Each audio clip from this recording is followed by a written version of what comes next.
আজই ডাউনলোড করুন আর এনজয় করুন আপনার পছন্দের শো। উনি জানলেন কি করে যে আমি ফুলগুলো অপর্ণাকে দিতে চেয়েছিলাম? কে আসলে উনি? কোথায় তারা সুন্দর?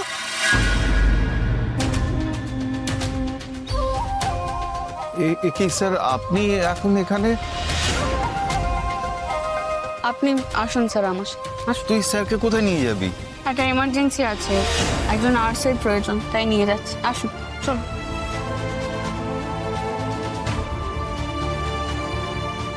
নার্স শেফালি মাসিকে তো আপনি চেনেনই, রুম্পার মা, আমাদের নিজেদের লোকই বলতে পারেন। হ্যাঁ, চিনি তো। শেফালি মাসি আসলে নার্স, খুবই রেসপন্সিবল। অক্সিজেন সিলিন্ডার চালানো থেকে ইনজেকশন দেওয়া সবই করতে পারে। আমার সবকিছুই জানা আছে, হাতে স্যালাইনও লাগাতে পারি আমি। কিন্তু আপনি যদি মনে করেন তাহলে। হ্যাঁ, তুমি যখন বলছো তাহলে একবার ভরসা করা যেতেই পারে। উনি সামলাতে পারবেন হয়তো। ও শেফালি মাসি, তুমি করবে তো কাজ, মানে যাবে তো?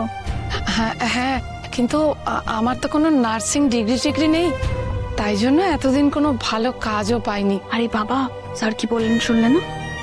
স্যার তোমাকে ভরসা করে কাজটা দিচ্ছে, তুমি শুধু সেই দিকটা দেখো, তাহলেই হবে। ঠিক আছে, আমি তাহলে এখন আসি। কোনো কিছু দরকার হলে আমাকে দয়া করে জানাবেন। আপনাকে অনেক ধন্যবাদ স্যার, আমার অনেক উপকার হলো। আপনি কাজটা ঠিক মতো করবেন আশা করি। আসছি আমি।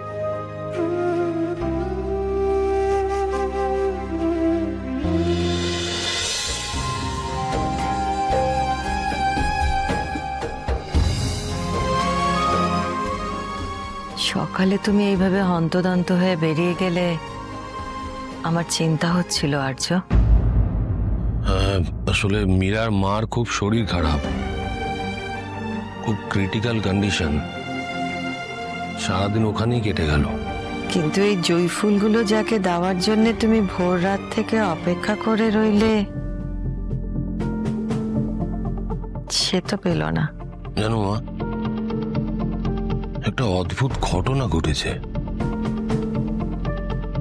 আমি যে ফুলগুলো দেব ভেবেছিলাম অপর্ণাকে, আমি মীরার বাড়ি থেকে ফিরে গিয়ে অপর্ণার কাছে গিয়েছিলাম। আমি দেখলাম অপর্ণার হাতেই ফুলগুলো রয়েছে। অপর্ণা ফুলগুলো পেয়ে গেছে। কোথায় যাচ্ছ শুনতে?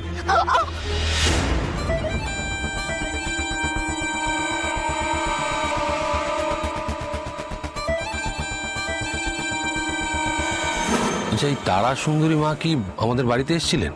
হ্যাঁ, এসেছিলেন তো। উনি তো আমায় বললেন মা রুদ্র মাতঙ্গীর পায়ে জুঁই ফুলগুলো অর্পণ করতে। যার পাওয়ার সে ঠিক পেয়ে যাবে। যার যা কিছু দেবার, যার যা কিছু পাওয়ার, সব হবে।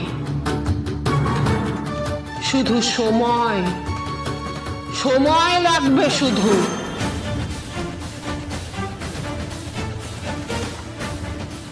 তারা সুন্দরী মাই ফুলগুলো অপর্ণার কাছে পৌঁছে দিয়েছেন। কিন্তু আমি একটা জিনিস বুঝতে পারছি না, উনি জানলেন কি করে যে আমি ফুলগুলো অপর্ণাকে দিতে চেয়েছিলাম? কে আসলে উনি?